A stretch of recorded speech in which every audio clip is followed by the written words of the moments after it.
When I initially crashed, they thought that I had actually died, so a tent had been popped up around me. Broken neck, back and pelvis, and just 2 millimetres from being paralysed. 2 millimetres away from being paralysed. Yeah, that is absolutely lucky. terrifying. Very lucky. I just think it's probably the most impressive recovery story I've heard in a really long time in any sport. It was very much, take action, be proactive. Don't let these moments, define you. Use it and let it refine you as opposed to define you. So protect your mindset as much as you protect your body during that rehab process. Feel like my mind actually carried me above where my body was. If you've got the opportunity to finish on that high and finish in Olympic Games, finish with a medal, finish on the world stage, oh my God, take it, that's incredible.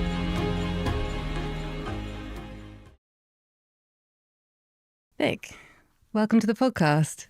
Thanks. So I obviously invited you on this podcast today to talk about your devastating accident and then your extraordinary comeback story after that. But before we go into all that, it'd be great if you could just set the scene a bit and tell me about your cycling career leading up to that crash. Yeah. So in 2009, I was on a talent ID program set up by British Cycling, which actually pulled me over from athletics into cycling. It was an extensive talent ID program set up by UK Sport in order to get competitive, strong females over to the sprint side of cycling. I was the only successful applicant of over 3,000 females. Oh, wow. Across the UK. And from there, I gained a place on the GB cycling team. And that was when my cycling career began. But so, yeah, it was quite a lengthy process of without going into loads of detail. It was over the course of a year. And it's at different stages. They cut the group down. And it was actually my psychological and behavioural aspects that actually gained me a place, because physically I actually wasn't the strongest. The programme was set up for 18 to 25-year-olds, and I was just 16 at the time. And I'd only come into the Talent ID programme because the javelin coach at the athletics club knew Ian Dyer, who was the head coach at British Cycling, and said, we've got a girl who could potentially be quite strong. So I fed into the side of the Talent ID programme. So you can imagine I ruffled a few feathers when I pitched up as... Yeah, I was going to say, what do the other girls think of that? As someone who, wasn't technically even the age of the, the Talent ID that they'd set out. Hence why physically I obviously wasn't as developed as some of the other athletes. So again, they saw things in me, which is why I got a place on the team. So things like my mindset, they could tell that I was very, very competitive. They knew that I was organised, I was always punctual, I was on time. And from their point of view, they felt that the physical side they could train, whereas these were aspects that are probably harder to train and more innate behaviours as such. So, which was quite interesting. I only got told that after I'd got onto the programme and stuff, but I just thought it was interesting that the difference, it's not all about the physical, especially to begin with, because you've got time to develop. So how far behind the other girls do you think you were physically at that stage? I'll be honest, I can't remember, but I mean, at 16, I think, there were girls that were 25. So I think physically it would have been not a huge gap, because otherwise I don't think they could have justified putting me on the team having been that physically behind. But I was keen to learn. I think it was the competitive edge that really, the willingness to fight, that was basically what pushed me into the team. Yeah. What was that training like to get you up to speed with the others? It was a lot, I'll be honest. When I got a place on the GB cycling team, everyone else who was in the sport had done the sport ever since they were born, near enough. I think a lot of people that get into track cycling especially have got into it from a young age, maybe 8 or 9, starting on the grass track and then road race, and then come onto the programme from there. So I think I felt very much a bit like an imposter. I felt like people were looking at me thinking, oh my God, I ride overly well technically on a velodrome, yet I'm on the GB team. And I do remember that quite well. But all of the people that were on the academy program, which is the junior team, they were really like kind to me and understood that, you know, I couldn't change my gears on a bike on my own. You know, things that they, you know, now I would take it for granted. But back then, the idea of trying to change a chain ring and a sprocket and get the chain tension right was just like, you know, an absolute nightmare. And it's quite important, really, as well, that when you get that kind of thing right. So I think I was in the best environment to be supported, really, to try and catch up effectively. And then you also had to learn to cycle on a velodrome, which must be terrifying when you first tried that. Yeah, I did question my decisions early on. I think you can't tell the angle on a velodrome really until you're there. I think, you know, a lot of people watch it on TV and it looks flat because of the angle of the cameras, but when you're there, it is, you know, nearly 43-degree banking. Really? So it's pretty That's so steep. And I remember the coach used to ride round below me with me above him and just try and keep me up there. And I just remember I'd just be pouring in sweat, you know, because you couldn't relax. Whereas the skill on a velodrome, again, all the cyclists will know this, is to ride as slow as possible at the top so that you basically save yourself for when you come into a 200-metre time trial and that kind of thing. So if you're using loads of energy just riding round at the fence, by the time it goes to actually do the effort, you've got nothing left. And then talk me through then your kind of career highlights leading up until when you unfortunately crashed. I think you won a bronze at the World Championships. Yeah, I did. So not long after going full-time as an athlete, Becky James and myself won a bronze at the Senior World Champs in Minsk. And I was 19 at that point. So I think that for me confirmed, okay, I think I've made the right decision. Yeah, you obviously had talent, didn't you? Yeah. So yeah, we continued to kind of build on that success then. So going through into 2013, 2014, into 2015, those were the kind of World Cup seasons where we started to gel as a team. So the results started to come in. We were winning World Cup medals and we won the World Cup leaders jersey for team sprint at the end of 2014. So it was all really geared up towards Rio effectively. And it was kind of like there wasn't a huge team at this point still for the women's sprint team, but it was very much, we were on the pathway, if you like, to Rio. You're on the right track. Yeah. And then in 2016, that was the year that you had your life-threatening crash at the velodrome. Would you be able to kind of talk me through that day and how it all unfolded? Yeah. So on the 9th of Jan 2016, we were out at Rotterdam, the Ahoy Arena. So that's kind of the equivalent of like a pop-up velodrome in the NEC or something like that. So it's not a typical velodrome of 250, it's 200. So the bends are a lot tighter, it's steeper, it's quick basically. So the 6-day event, again, those that know cycling, is very much a big crowd pleaser. There's lots of beer, That's a you party. know. Yeah, it's basically a bit of a party. So I flew over there with Ellie Richardson, who was one of the Scottish riders who represented GB at the time. And yeah, just unfortunately things took a turn for the worst in a match sprint, so head to head with a Dutch rider.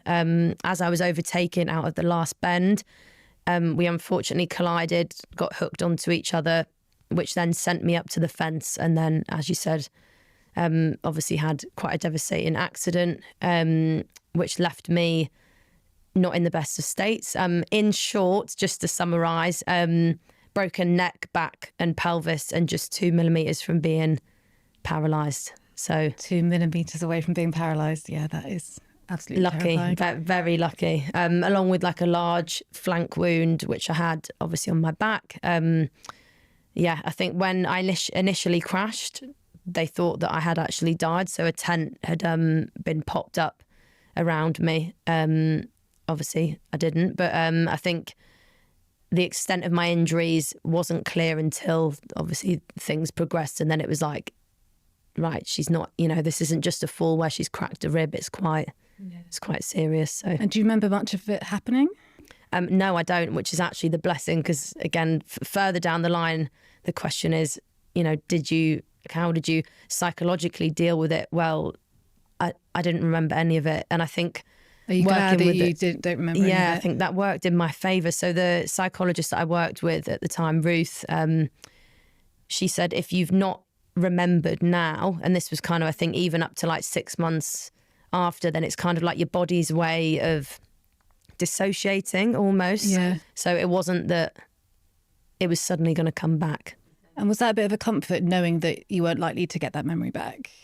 In a way, yeah, because I think I waited for, I think it was about a year until I watched the video back, just in case it did trigger anything. And I kind of, obviously, a lot of that really was the staff and coaches as well, protecting me from, you know, not wanting to see it in case I didn't make a full recovery. But then obviously once I'd watched it, I watched the video and it's like, it's not me. So it's still bizarre when I watch it now, because I don't have that memory at all. So I watch it and I'm like, oh, I rode quite a good race actually. But it's like I've completely dissociated from it. So when I watch it, there's nothing's triggered basically. So. And if you don't mind me asking, can I ask you, what were the thoughts that went through your head during the first few days in hospital when you kind of realised what had happened and the extent to your injuries? So initially, as I said, it wasn't really clear, the diagnosis, as to exactly what had happened. I think the calls initially that went back to my parents, because obviously they weren't there at the time, probably a blessing that they weren't there, was, oh, she's cracked a few ribs. And then the next call was, oh, I think she's might have broken a spine. And then obviously the full, you know, each call that Ellie effectively made back was getting worse and worse. Getting worse and worse. So obviously my parents came out, well, my mum flew out on the next flight over there, same as the team doctor. So initially I was sort of in and out of consciousness because I was on fentanyl, which is, I think, is it 100 times stronger than morphine? Yeah. 100 or 1,000. Yeah, stuff. it's strong. So that first kind of week was a little bit of a blur, because every time I sort of woke up and was in discomfort, obviously there was a button to basically basically top me up again. So I remember the team doctor flew out on, like I said, this is very, very early doors. So he flew out and came into the room and obviously said, just to let you know, Rio Olympics is off the cards. And obviously I'm just like, you know, not really with it, and was like, yeah, okay.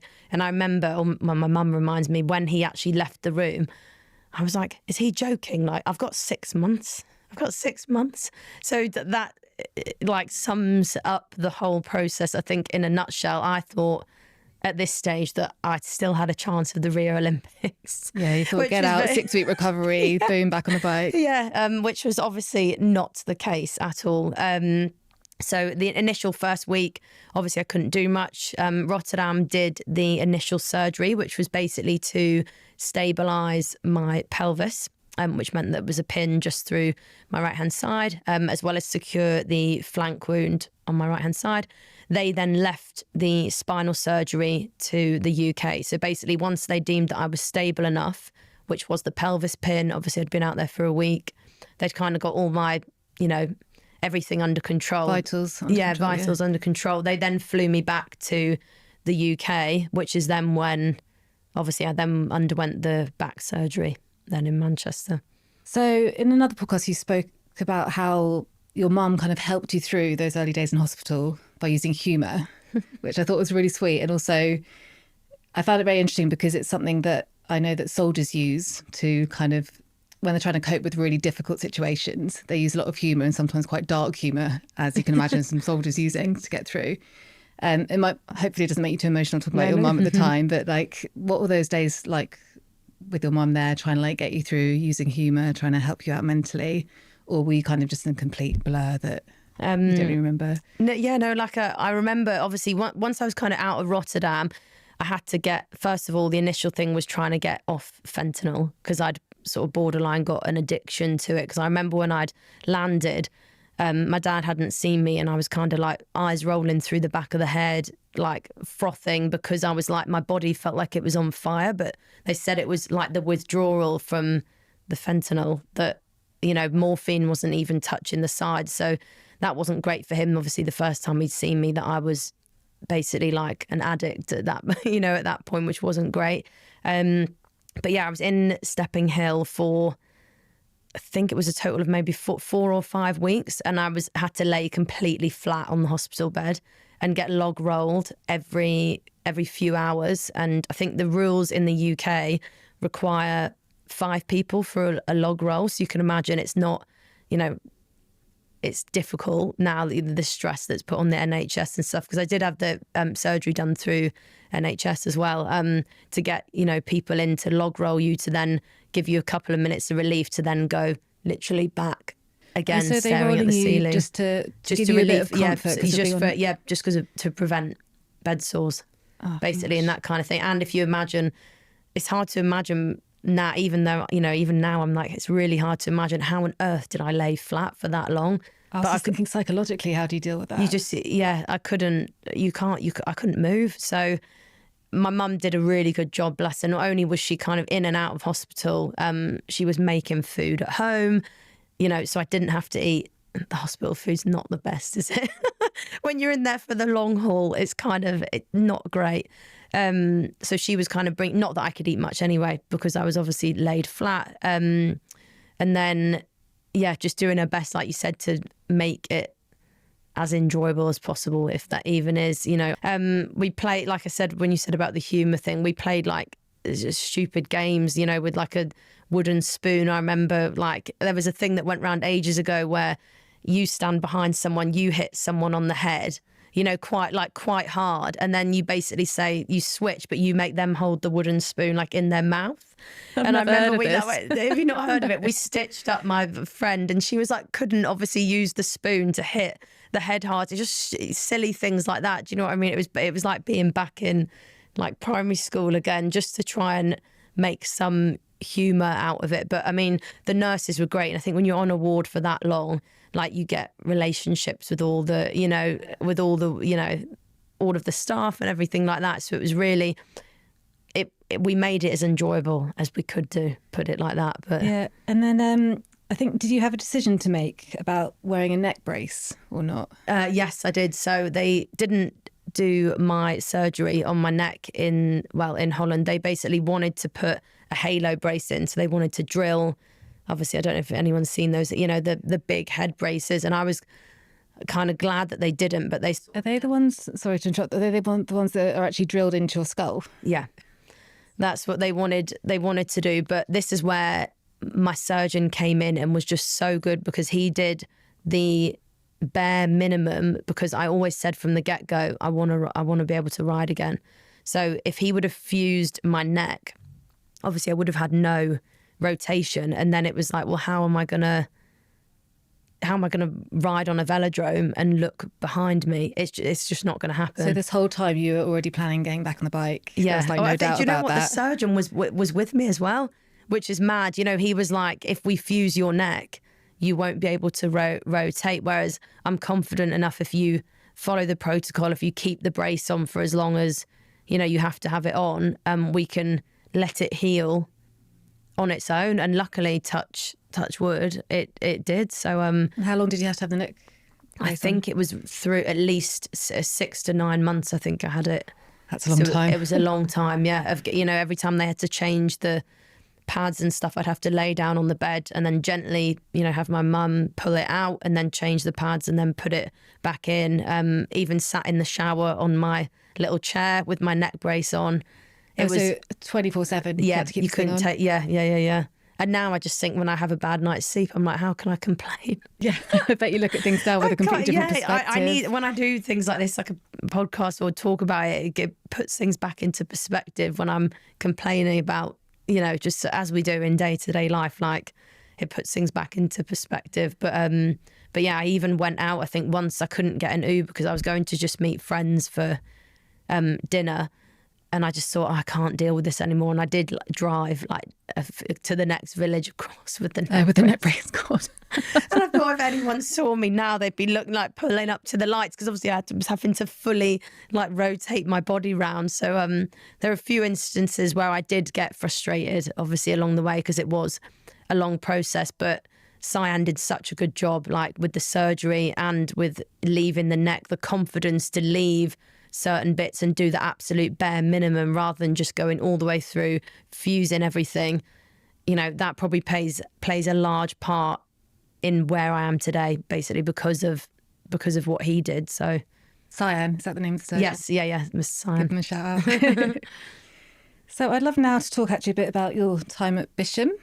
I hope you don't mind. I looked at your Instagram and I printed off a picture of something that I wanted to show you. See if that brings back some memories. Amazing. So this is the magic whiteboard that I believe is at James Moore put together a plan for you and laid it all out about how to fix you. Yeah. Does that bring back certain memories looking at that? Yeah, definitely. This is actually one of my favourite pictures. I think I've probably mentioned this before, but so obviously when I came back from injury, it was like, right, I got the all clear 18 months after I'd had the accident. It was like, right, now let's see if she can get back from zero or, effective normal human being back. Can I get back to that elite standard? Can I go back to that 1%? Over, sorry, 18 months, did you say? Yeah, so it was no exercise for 18 months. So that was after, so I crashed, 18 months, no exercise, literally nothing. I was allowed to walk. That was pretty much it. That's torture. Which is a lot. Obviously lost all my muscle mass. I kind of, as well as having this new body where right pelvis, right SI joint was fused, lumbar spine was fused, etc. So British Cycling, obviously, they've got a full roster of athletes. They don't have the time to put into, especially an athlete with that level of injuries. So hence why I went to Bisham, which is the IRU, intensive rehab unit, designed for athletes that have major injuries and that kind of need to come out of the NGB to basically have the support required in order to get back to full fitness.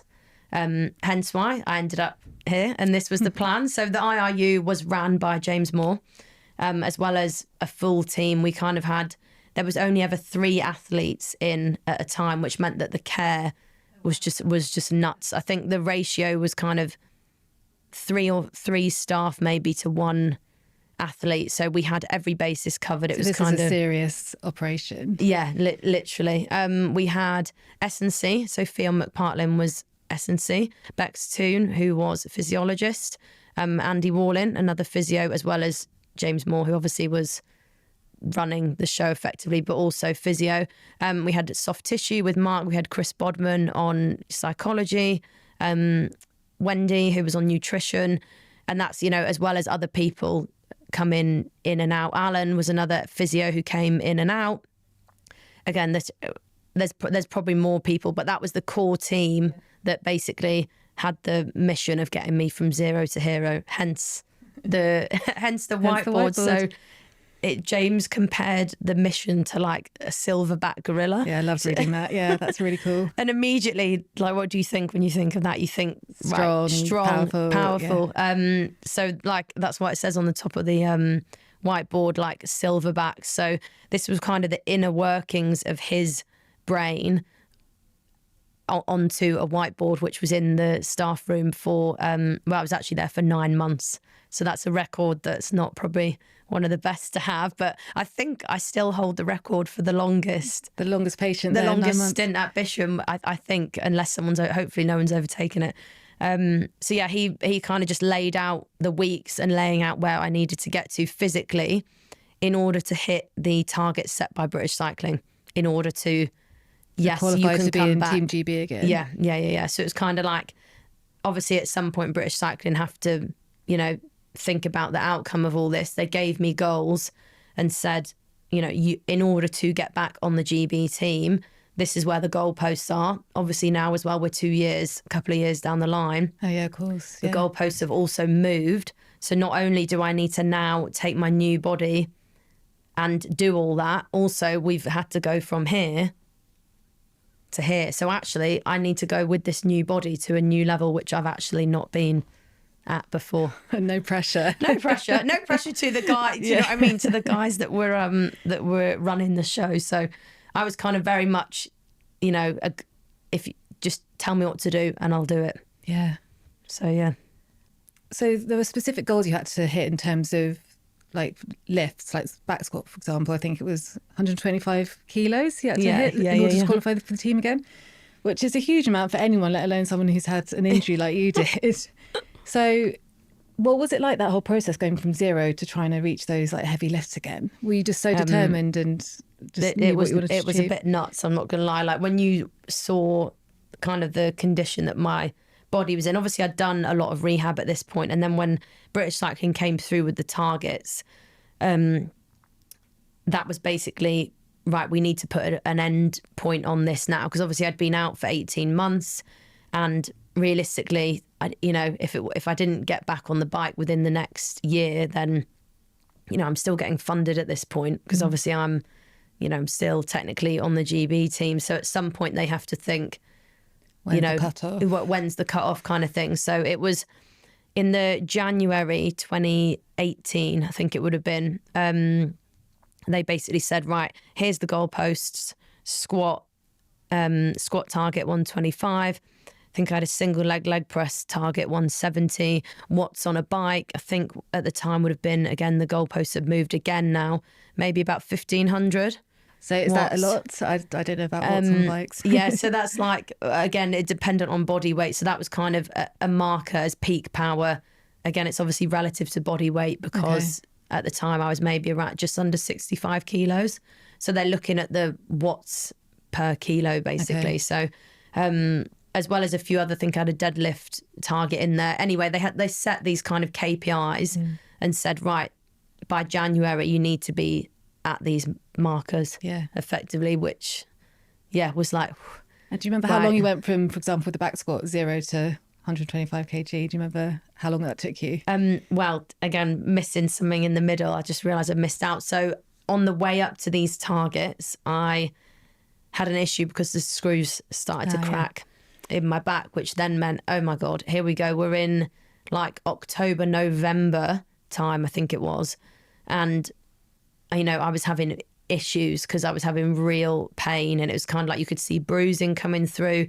So I had a scan, which showed, obviously, as I mentioned, that the screws were cracking. So because my bones now were so dense, they were actually effectively stronger than the screws. And because of the force now that I was trying to put through my body in order to hit those targets, the screws just couldn't handle it, basically. So the physios and the team at Bisham said, realistically, for your long-term health and for where you need to get to, and if you want to continue to, push through sport, they need to come out now. Whereas on the other hand, I had British Cycling obviously saying, right, here's the marker, the goalposts don't move. You've got till January to hit these targets, which obviously in the plan didn't account for the fact that I would have to have surgery in between, and then have a matter of weeks also with Christmas in between, which would have meant that, everyone's off and stuff. So a lot of deliberation, a lot of lists, a lot of pros and cons, but my gut always said exactly what James Moore said, which was get those screws out. So actually, against probably the route which British Cycling did want me to take, I went with the route which James Moore said, and I did get the screws out. Obviously, it was the right decision, but God, it was then touch and go. When I came back, so obviously I had to have all the pins out, had it stapled back up, was pretty much back down at Bisham, again, within a week or so, we're talking a week of having surgery. It wasn't a big gap, because I needed to start loading again. And I remember I started back squatting initially with staples still in my back.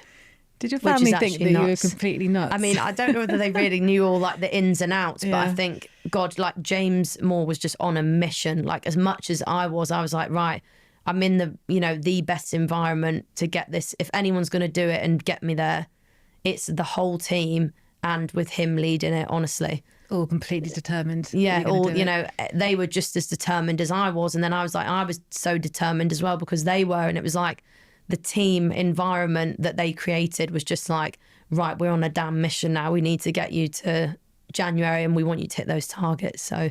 And then what happened come January? I hit the targets. I then rolled back up to British Cycling in January. So that would have been January the 28th. Yeah, it would have been January 2018. So I kind of that was kind of the full circle moment. So I always remember the number, 752 days to the day I crashed. was the day that I got back on the velodrome. So 752 days. Wow, God, what a long process. So yeah, long. But what did that feel like when you were, A, when you hit those targets, and then B, when you were back on the velodrome, like doing a victory lap pretty much? Yeah, I bet. yeah, no, that's what it felt like. I mean, I remember thinking, oh my God, don't fall off now, and all I was doing was literally rolling around like really slowly and stuff. But a lot of the staff and stuff were there to watch, and it was like, even if I wouldn't have got any further with anything at that stage, that lap like made it worth it for me. I was just like, I do remember when I watched the video, there is like, again, I've done sort of a bit of a montage on my Instagram. There, that whole, like you said, everything for that moment, just to ride around, like, I was like, I've done it.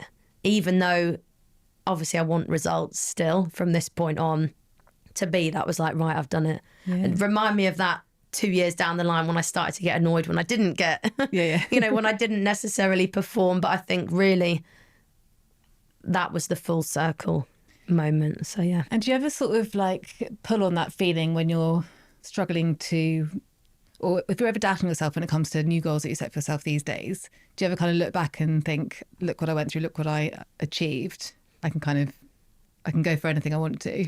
Not enough, actually. And there's a lot of there's not many things that I would change about how the whole rehab process was. And I definitely don't regret the fact that I crashed, because my whole life would have been completely different. And I don't think I would be as well of a rounded human as I am now if I wouldn't have crashed. But I don't look back enough on what I've achieved, definitely. And I think it's very easy. Like now life is so fast paced that you kind of, to get het up with little things here and there. Like my boyfriend now, Hayden, he's just like, when I get uptight with stuff, now I'm not even in this world, I'm in a different world. And he probably thinks, my God, like relax. But that's why we work, because he's chilled and I'm probably not.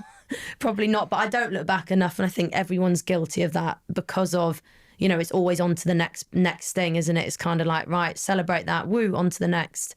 Whereas I think now looking back, I probably should have celebrated those wins and those steps more so than I did. But again, it's the elite mindset, it's the elite sporting environment. I was going to say, that's a classic elite athlete. It's just hamster on the wheel. Yeah. Like you just got to continue going until, the goals that ultimately the Olympics, which is every 4 years. So it was kind of like, even things like after a World Cup, you'd win or come silver. So we got silver in the team sprint, and then it was, right, get on the rollers, cool down, get your protein shake in. Well done, guys. Good job. I'll see you Monday.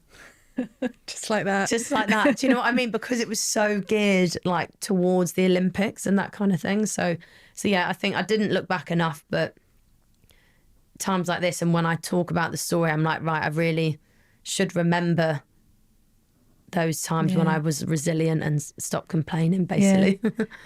And in the same regard, like, do you remember ever having to like really dig deep emotionally to kind of get you through like tough times during your rehab?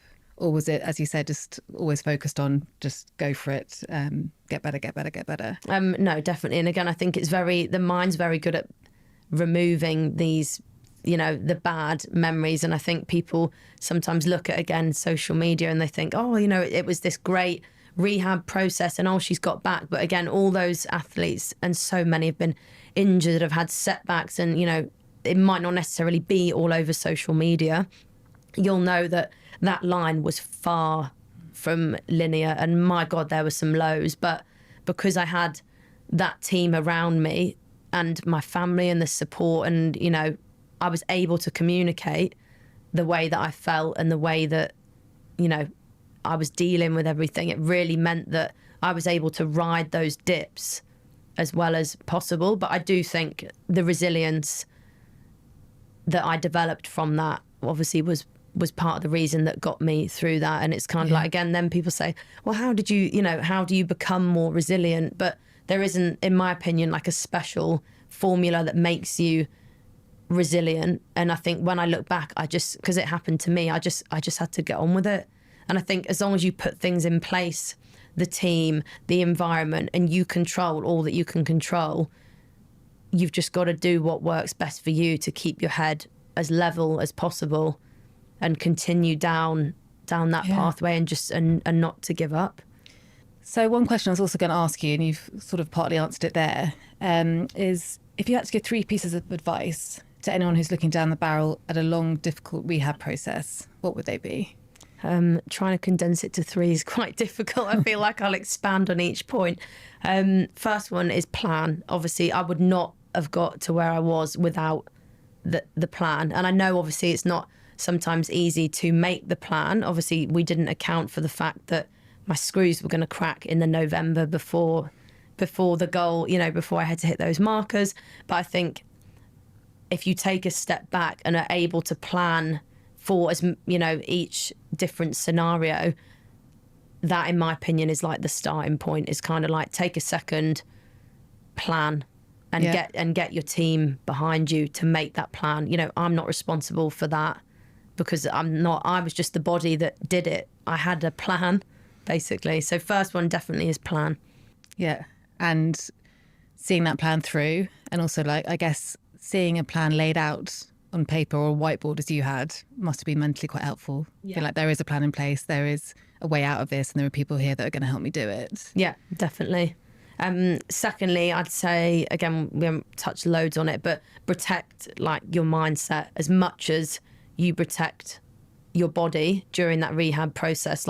The mind is as important as the body, if not more important, I would say. I think at times feel like my mind actually carried me above where my body was. And I did defy a lot of people along the way. People were like, how on earth, when you read this sheet and when you read actually what's technically wrong with me or what injuries I had, and then see where I was at, it was like, what the, hang on.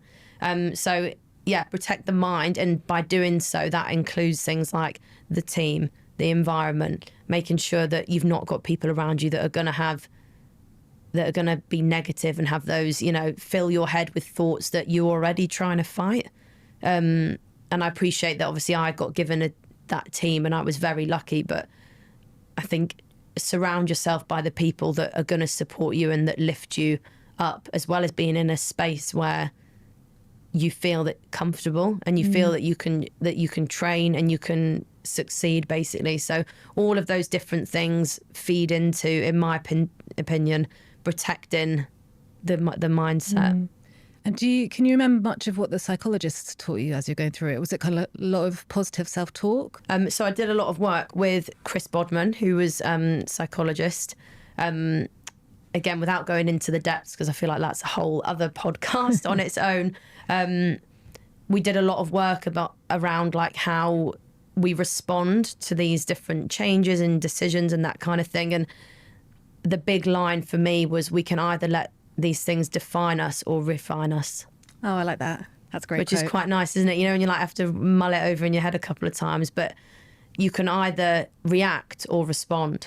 Yeah. So it's kind of like choosing which path. Everyone's been there when you've done a race or done a piece of work where you've not performed how you want to perform, or it's not gone down how you want to go down. And then weeks after, days after, you're swimming in emotion and of the analysis of what's gone wrong, what did I do wrong.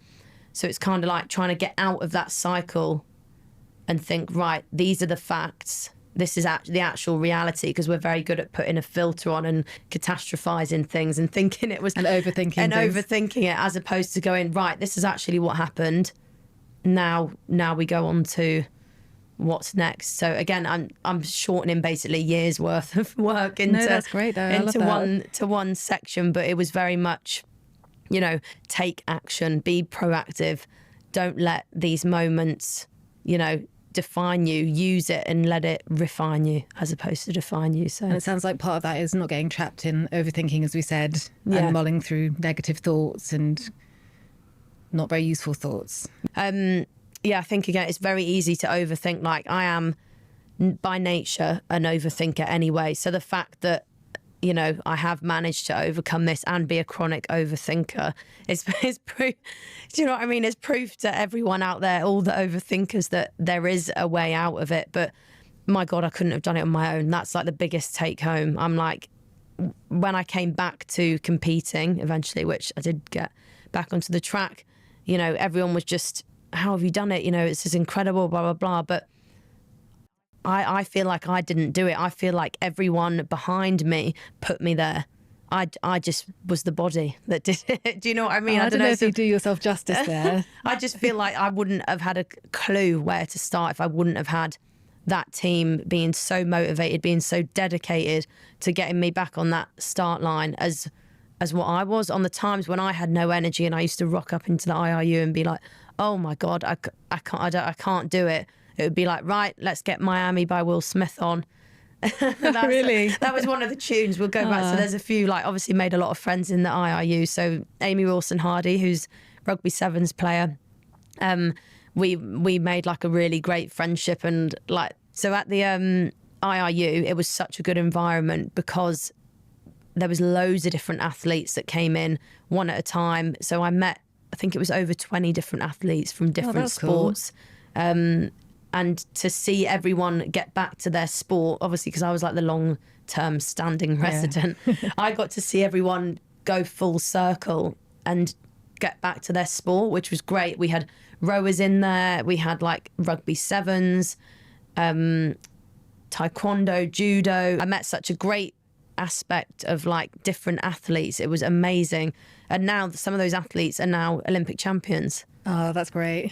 You know, how cool is that? And I'm like, I trained alongside them back in 2016. It must have been quite tough though when you're seeing people kind of come and go before you'd left. There was that side of it. You know, when people were going back to their sports, I thought, oh my God, am I ever going to get there? But it was still to the day, I think Bisham was one of the best times like of my career, just because of the fact that we weren't focusing necessarily on the outcome. I know obviously towards the end we had the goals, but the main focus was just on that day-to-day training, making sure that we left like no stone unturned. I mean, what a motivating environment to go into when, you know, there's 3 athletes in at a time that are all just like hungry to get back to their sport. And that's why I think, without obviously having that competitive edge, because you're not in your sport. So I think that's why the environment was so special, because it was like everyone was driven, but there was no competition. You know, there wasn't another cyclist in, there wasn't another. So it meant for once you could literally focus on you and not be like, oh my God, so-and-so's 20 kilos ahead of me, they're 20 watts ahead of me. Yeah. Like, so that's when I look back over my whole career in sport, Bisham for me was like up there with winning like the world medals and stuff. Yeah, you've got massively fond memories of it. So yeah, it's nice. So you returned to velodrome, you had your victory lap, as we spoke about, and then you continued cycling for a little bit more after that, and then you switched to bobsleigh, didn't you? Can you tell me a little bit about that? I mean, I can't believe you ended up in a bobsleigh after recovering from such a crash, which I'm sure loads of people say as well. But yeah, how did you end up in bobsleigh then? And can you tell me a little bit about that transition? So I think it was around about 2019. So we were in the lead up to now. It was going to be Tokyo. There wasn't an Olympic spot for me. So I think there was only one place for women's sprint at the Olympics, which was going to go to the rider that had gone to the last games, naturally. So I was kind of at a place where I thought, oh my God, I've got a year to go. I don't want this to, I want to get to an Olympics to kind of finish, you know, really, truly finish this full circle moment. Was on Twitter at the time, saw a ad or like a kind of thing from UK Sport that basically said British bobsleigh looking for strong, powerful women. Obviously, I'm like, oh, I hit that criteria. And they were actually already through the talent ID process. So that had happened in the summer. So I pitched up to Bath. This was kind of like in the last, I think they only had maybe 2 or 3 training sessions left until they made the final selections. Obviously, given that my background, I'd come from another GB sport, they were kind of like, right, you can slot in. Okay, yeah, you've fast tracked in. Yeah, there's 2, I feel like there was 2 track sessions left. Oof, it's going to be before the final testing. So went down to Bath, obviously pushed this bobsleigh, bearing in mind, if we look at the mechanics of it, as a sport, obviously it's strong, it's powerful. I've gone from non-weight bearing, it's very different, for my whole life near enough, to suddenly attack the floor and push a sled. it's quite a bit different. Driving a lot more force through your body. Yeah, a than lot sitting on a more. bike. So I kind of got back on the train from Bath back up to Manchester.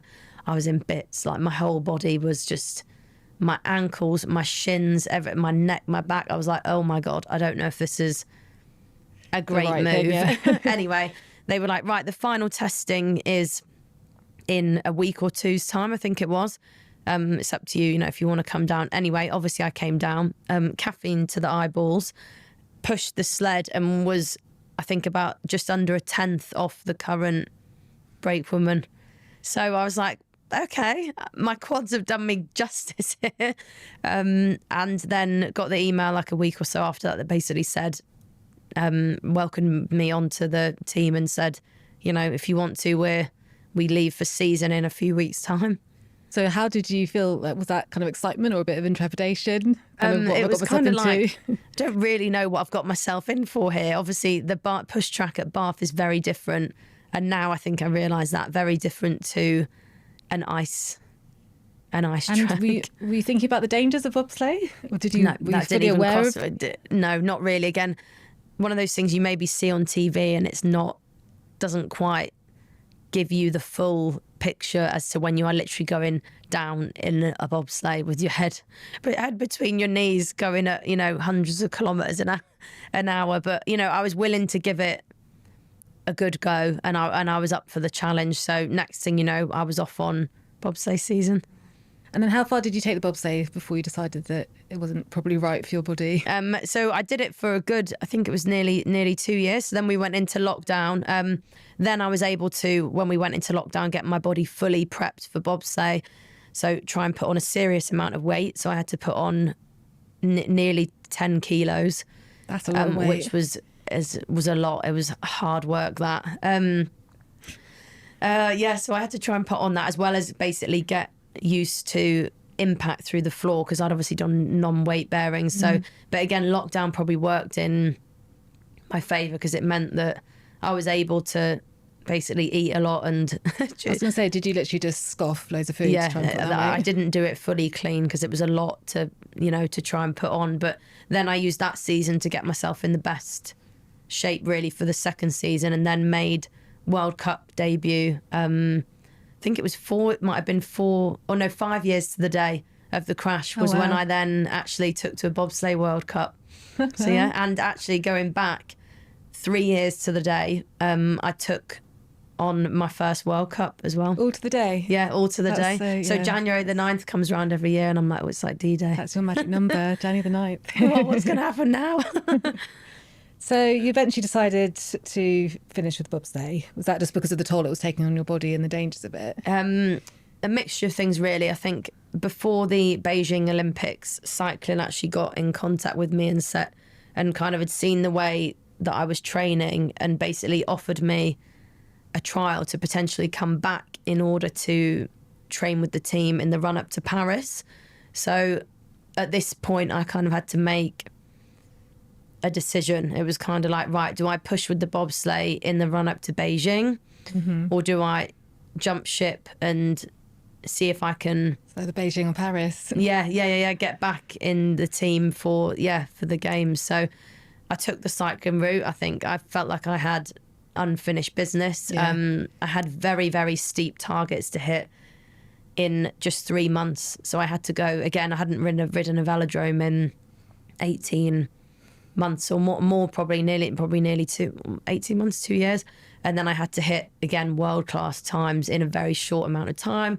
I hit 2 of them, or one of them, I think I hit 1 or 2, and missed the last one. And obviously we all know sports cutthroat. That meant that I wasn't able to so close to make the team. Yeah, so I felt like I'd given it everything. I couldn't have done anything else. And I get it to that, from their point of view, they have to be strict. At the end of the day, I'm on the older age of the spectrum. I've obviously come with the risks of my injuries. Can my body hold together? Yeah. Whereas it's kind of like, from their point of view, it's almost like they have to see it as another investment kind of thing. So it was, obviously at the time, I was absolutely devastated because I'd hit 2 of the targets, to not then been given at least the chance for another 6 months to then, imagine if I did that in 3, imagine where I would have been. But again, I think everyone goes through life with a lot of like, imagine if, imagine what. And it's kind of like at some point you have to put it to bed. Otherwise you just live in this constant like regret and, you know, oh, what if? So it's kind of you like, can't live your life like that. Yeah, you can't. So I think I had to take it, you know, come away from that and just say, look, I've given it all that I've got. And also, like, you could look at it like, if you had got through, you could have had another awful accident, and that could yeah. There's, you know, there's so many different tangents that could have gone on that, you know, you just don't know. But again, you shouldn't say what if. Yeah, as we just said. I was about to say what which if. I've just gone back into. Yeah.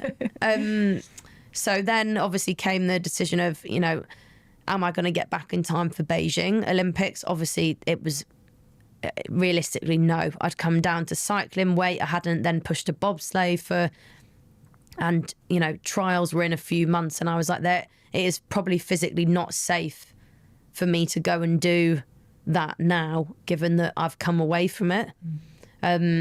So at that point I was kind of like, here we go, you know, what do we do now?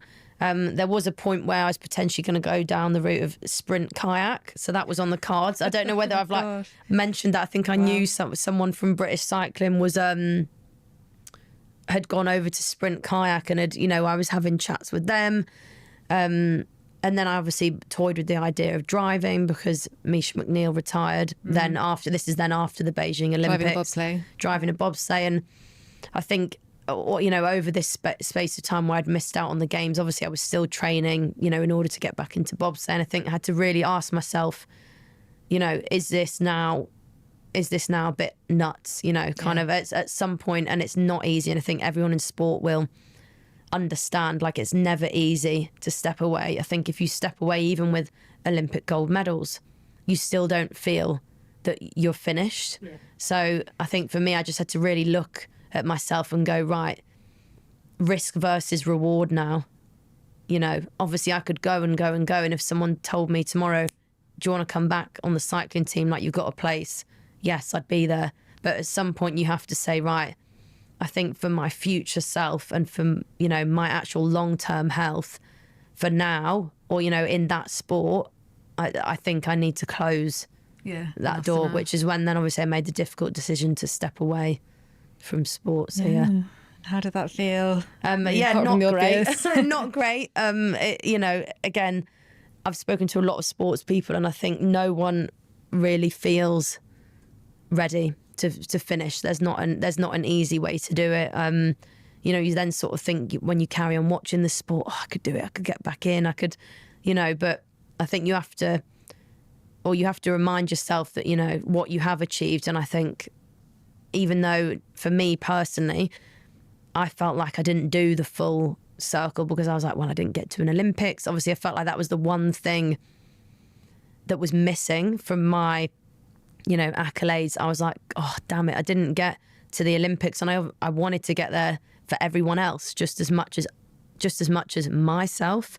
So it was not only did I then feel like, oh my God, I feel like I've let myself down. I felt like I'd let everyone around me down. I felt like but again, this is that kind of the toxic side of like the athlete mindset. Like you're never content with being not content. You know, that kind of like you have to then try and find that I want to feel content with not being content. But it's really difficult when you're like constantly chasing and striving. When's enough?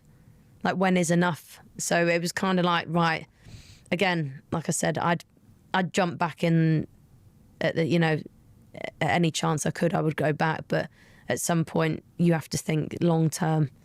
So, and I'm sure like your gut instinct was, it's time now. Got to look after myself. Yeah, I don't know. There was, again, I kind of went against my gut because I kind of didn't go out with a bang, and it's not how you imagine like things to go. Like, I think when you're younger and stuff and you visualize like Olympic Games and you imagine, you know, again, if you're not inside sport, you imagine that finale of your career is like this big, you know, a big shiny moment, which, you know, a lot of athletes get. And oh my God, amazing. If you've got the opportunity to finish on that high and finish in Olympic Games, finish with a medal, finish on the world stage, oh my God, like, take it. That's incredible, because there's so many athletes that don't get that as their final point. You know, if they come out because of injury, if they don't make it back to competing because of an injury, or, you know, anything like that, you don't get to decide when you go out. So if you do have that decision and you do get to bow out when you want to bow out, oh my God, you're really lucky.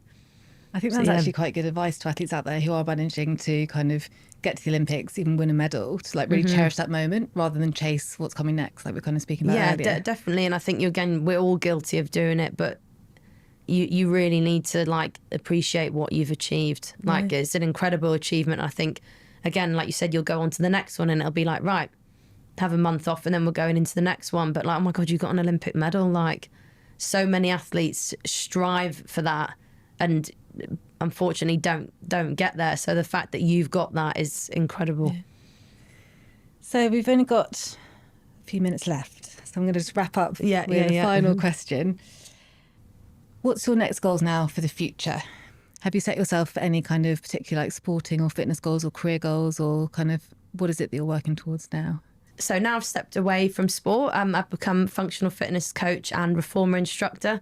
That was the natural step for me. I think, again, obviously not all sports people continue in that industry, but it's become such a big part of me that felt like the natural step. And for me, being able to help people physically get to where they want to be, get them out of pain, that kind of thing for me is really rewarding. And I feel like that's where my skill set is best suited. So yeah, hence why also I got into reformer. So I started teaching that this year, which has been great, not only to teach, I absolutely love it, but also for my own body. And I do wish that I would have found reformer whilst I was doing sport. Oh really? Do you think it would have really helped? Yeah, massively. And I think that's one of my only, not regrets, but kind of the things which I felt was missing. But I think now in sport, they're pushing that a lot more, and reformer and Pilates more so within elite sports, as opposed to, again,